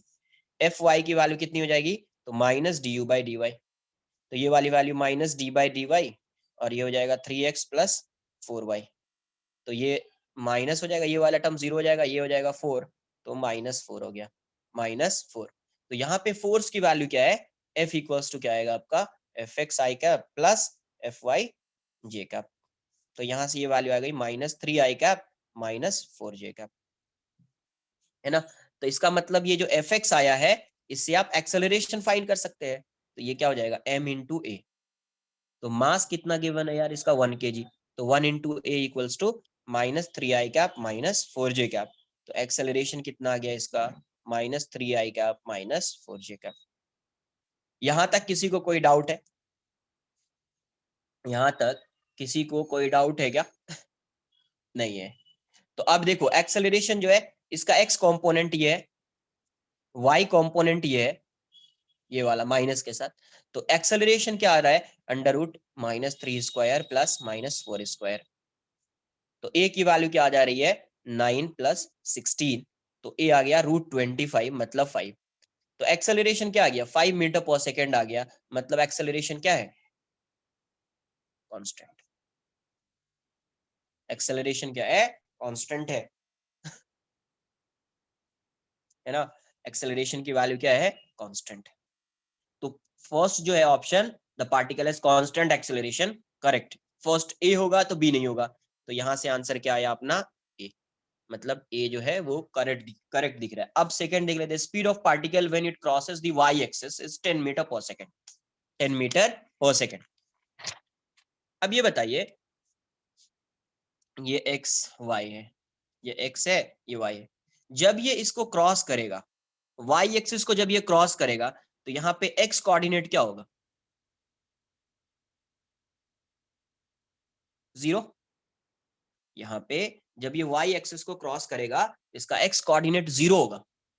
तो अब मैं क्या करता हूँ, एक्सेलरेशन ax की वैल्यू क्या है -3 है, ax की वैल्यू क्या है -3 है, मतलब एक्सेलरेशन इस डायरेक्शन में लग रहा होगा। रेस्ट में कहाँ पे था ये, तो रेस्ट में था 6 और 4 पे ना, यहाँ का कोऑर्डिनेट मान लीजिए 6 और 4 है, तो यहाँ पे ये किस में था, यहाँ पे इस पार्टिकल की वेलोसिटी 0 है, तो ax कितना है -3, तो आप इसको क्या लिखोगे, ax है, तो मुझे टाइम चाहिए पहले, तो मैं क्या करता हूँ, या x कोऑर्डिनेट 0 कर देते हैं, x कोऑर्डिनेट 0 करेंगे तो वहां से अपने को क्या आएगा, Vy आ जाएगा, वहां से अपने को Vy आ जाएगा, है ना, वहां से Vy आ जाएगा। यह ज्यादा बेटर क्या है, रुको रुको, उससे इजी है कि उससे ऐसे भी सॉल्व कर सकते हैं। ax की वैल्यू कितनी है, -3 है, एंड ay कितना है, -4 है। अब देखो x डायरेक्शन में ये एक्सेलरेशन है, y डायरेक्शन में ये एक्सेलरेशन है, ये भी कांस्टेंट है, ये भी कांस्टेंट है। तो अब इसका इनिशियल पोजीशन कितना है, 4 है, फाइनल पोजीशन इसका कितना है, x का 0 है। तो अब एक्सेलरेशन कांस्टेंट है तो 1D मोशन हो गया, तो आप लिख सकते हैं कि vx square equals to ux square plus 2ax into s। ये बात आई समझ में, अरे लिख सकते हैं ना, क्योंकि एक्सेलरेशन कांस्टेंट है। जब एक्सेलरेशन कांस्टेंट होता है तो v square equals to u square plus 2s, तो ये हो जाएगा vx square equals to ux की वैल्यू तो 0 है, ये 2 हो जाएगा। अब देखो इसका डिस्प्लेसमेंट इसी डायरेक्शन में है, या आप ax को -3 पुट कर दीजिए, तो डिस्प्लेसमेंट कितना होगा, फाइनल कोऑर्डिनेट 0 है, इनिशियली 4 है, तो 0 - 4 इस 6 से, सॉरी 6 से, तो vx की वैल्यू कितनी हो गई, vx स्क्वायर इज तो 36, तो vx कितना हो गया आपका 6 मीटर पर सेकेंड, ये vx आ गया है। अब vx है ऑल्सो, अब vx को ऐसे भी लिख सकते हो, vx equals to ux plus 80, है ना। अब इसका जो ये एक्सेलरेशन होगा ये इसी डायरेक्शन में होगा, किस डायरेक्शन में, वेलोसिटी जो होगी ये इसकी इसी डायरेक्शन में होगी, तो इस डायरेक्शन में वेलोसिटी है, तो -6 इक्वल्स टू 0 -3t, तो यहां से t की वैल्यू कितनी हो जाएगी, प्लस माइनस नहीं है तो लिख दीजिए, समझ में आ जाएगा कि माइनस लेना है, तो ये 2 सेकंड आ गया। मतलब इसको यहां से यहां तक जाने के लिए कितना टाइम लग रहा है, 2 सेकंड। अब 2 सेकंड में Vy की वैल्यू कितनी हो जाएगी, Vy equals to Uy plus Ayt हो जाएगी, है ना। ये वाला वैल्यू क्या है, 0 है, ये माइनस कितना आ जाएगा, माइनस कितना है 4, टी की वैल्यू कितनी है 2, तो ये -8, -8 साइन क्या इंडिकेट कर रहा है कि नेगेटिव y में है। तो अब इसका अगर मुझे फाइंड करना है, ये +-6 है, 16 नहीं है, तो अगर वेलोसिटी को देखोगे तो क्या लिखोगे, vx square plus vy square, तो यहाँ से क्या आ जाएगा, 6 स्क्वायर प्लस 8 स्क्वायर, तो 100 हो जाएगा। मतलब इसकी स्पीड कितनी होगी, जब ये क्रॉस कर रहा होगा तो उस इंस्टेंट पे 10 मीटर पर सेकेंड होगी, उस इंस्टेंट पे कितनी होगी, 10 मीटर पर सेकेंड। अब कोऑर्डिनेट फाइंड करना है, coordinate of particle at t equals to 1 second, तो 1 सेकेंड में दोनों का डिस्प्लेसमेंट देख लेंगे, 1 सेकेंड में दोनों का डिस्प्लेसमेंट देख लेंगे, है ना, फिर कोऑर्डिनेट फाइंड कर लेंगे आप। तो 1 सेकेंड में दोनों का डिस्प्लेसमेंट कितना होगा, ये बात आ रही है समझ में आपको। तो 1 सेकेंड में दोनों का डिस्प्लेसमेंट कितना होगा, तो x डायरेक्शन का डिस्प्लेसमेंट x मान लेते हैं, तो 1 सेकेंड में कितना होगा, uxt plus half axt square. अच्छा ये डिस्प्लेसमेंट कहां से कहां तक, तो कोऑर्डिनेट फाइंड करना है, तो ये x जो है ये डिस्प्लेसमेंट sx बोल देता हूं, ये क्या है sx, तो ये पहले कहां पे था, अभी कोऑर्डिनेट मान लेते हैं x, पहले कहां पे था 6 पे, तो डिस्प्लेसमेंट कितना हुआ होगा x -6, ये x क्या है, कोऑर्डिनेट, ये वाला वैल्यू 0 है ना, ये हो जाएगा +½ -3 इंटू टी स्क्वायर 1 स्क्वायर, तो x -6 यहाँ से क्या आ जाएगा, -3/2, तो x की वैल्यू कितनी हो गई, 6 - 1.5, तो इसका x कोऑर्डिनेट अभी रहा होगा 4.5, x कोऑर्डिनेट कितना रहा होगा 4.5, एंड sy की वैल्यू कैसे पुट करेंगे, फाइंड करेंगे uyt plus half ayt square. पहले अभी मान लेते हैं इसका कोऑर्डिनेट y है, पहले कितना कोऑर्डिनेट था 4, तो यही है y माइनस, यही इसका डिस्प्लेसमेंट है, ये 0 है, plus half into -4 into 1 square, तो ये वाली वैल्यू कितनी हो जाएगी, तो y -4 equals to -2, therefore y equals to 4 - 2, तो ये 2 आ जाएगा। तो at t equals to 1 second, coordinate क्या आ रहा है, इसका जो कोऑर्डिनेट है वो आ जाएगा आपको 4.5 एंड 2, मतलब ये भी करेक्ट है। तो इसका आंसर क्या आएगा, A, C and D, A, C and D।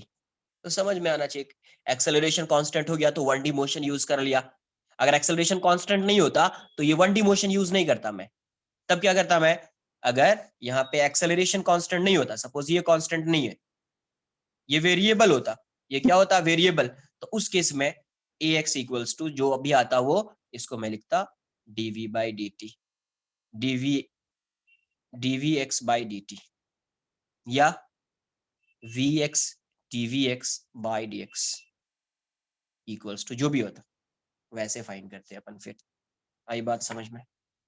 कब? जब ये वेरिएबल होता तब, जब ये वेरिएबल होता तब ऐसे फाइंड करते हैं। तो ये था आपका क्वेश्चन नंबर 13 ना। नेक्स्ट क्वेश्चन नंबर 14 भी है क्या?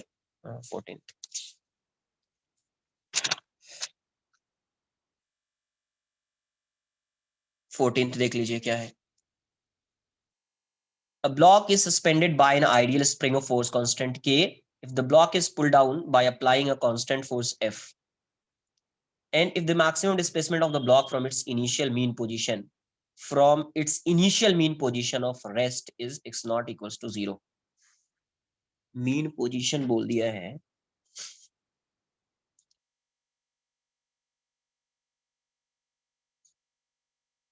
है ना?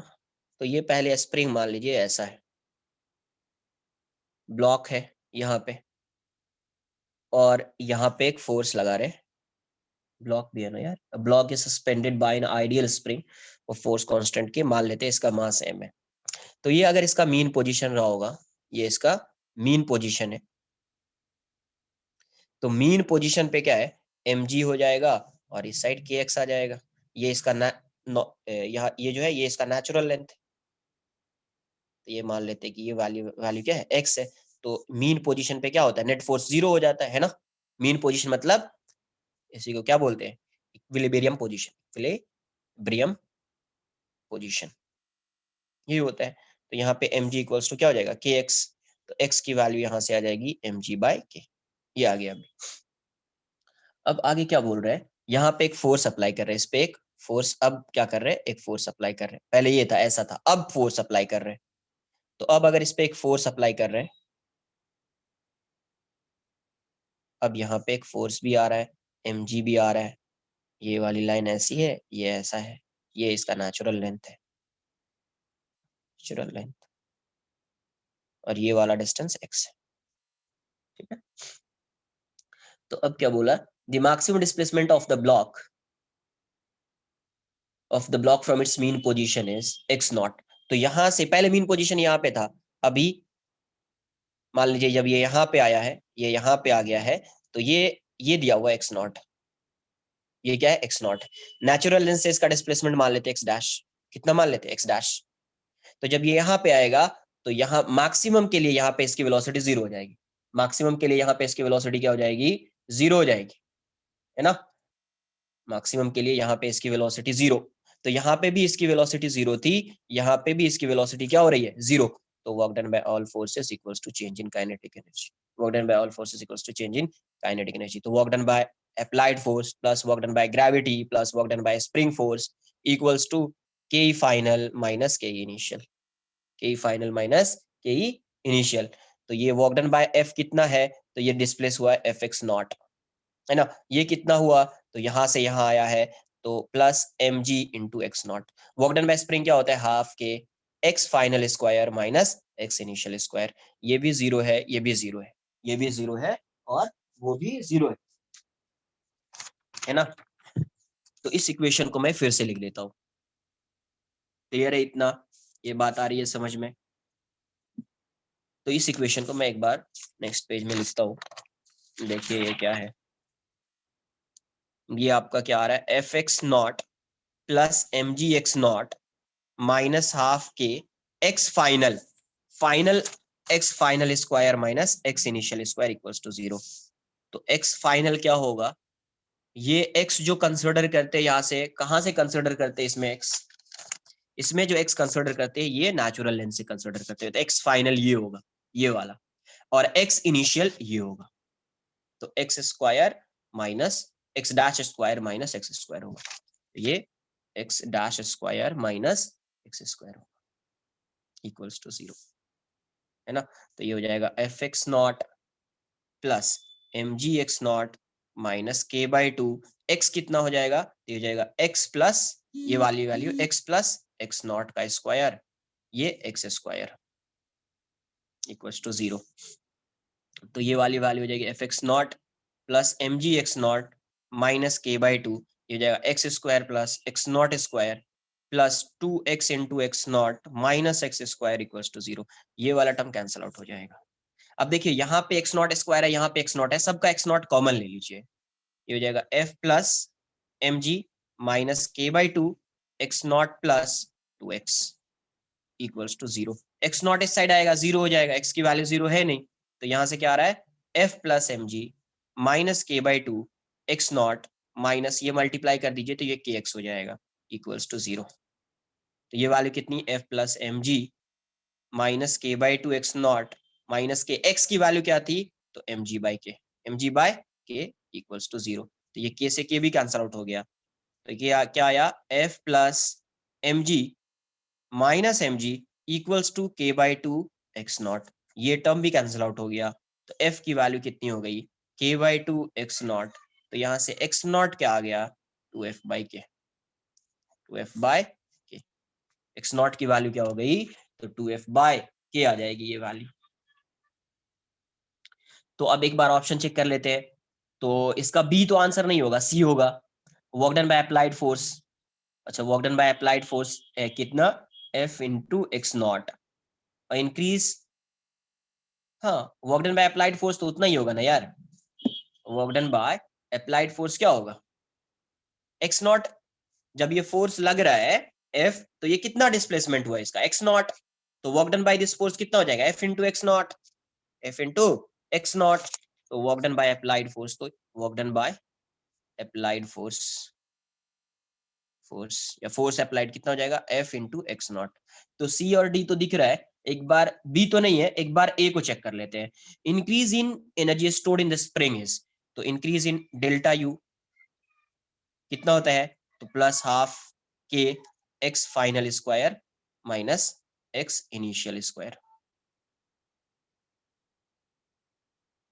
है ना, यही होगा इंक्रीज, क्योंकि फाइनली अभी इतनी एनर्जी स्टोर है, इनिशियली कितनी थी हाफ के एक्स स्क्वायर थी, तो चेंज इन पोटेंशियल एनर्जी जितना होगा उतना ही एनर्जी उसके अंदर स्टोर मतलब एक्स्ट्रा स्टोर हुआ है, तो हाफ के ये वाली वैल्यू कितनी है, ये इसको क्या लिख सकते हैं आप, ये 2f बाई के, नहीं रहने दो ऐसे ही, तो हाफ के एक्स फाइनल कितना हो जाएगा, एक्स फाइनल एक्स डैश है, एक्स फाइनल जो है वो x plus x not square है माइनस एक्स स्क्वायर है, तो चेक कर लो एक बार कितना आ रहा है, ये फिर से कैंसिल आउट हो जाएगा के बाई टू, ये वाली वैल्यू हो जाएगी x not square plus 2x x naught, तो वैल्यू पुट कर दीजिए यहाँ से ये वाली वैल्यू पुट कर दीजिए, आपको आंसर दिख जाएगा।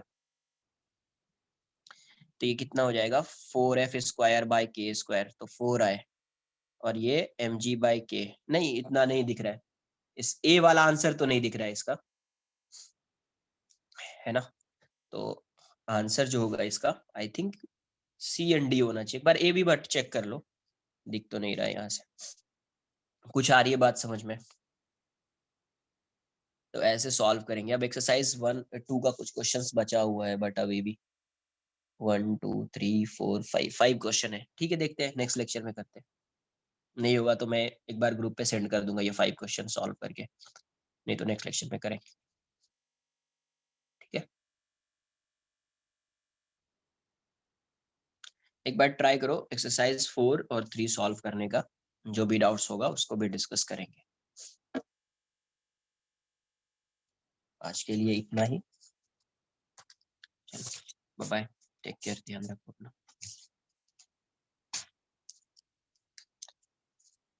पीडीएफ सेंड कर दूंगा, पीडीएफ सेंड करूंगा तो जो क्वेश्चन नहीं आया है उसको नोट कर लेना, ठीक है, ऐसा नहीं कि अब पीडीएफ है तो अभी क्या नोट करूं, जो क्वेश्चन आपसे नहीं आए उसको नोट कर लीजिएगा उसका सॉल्यूशन।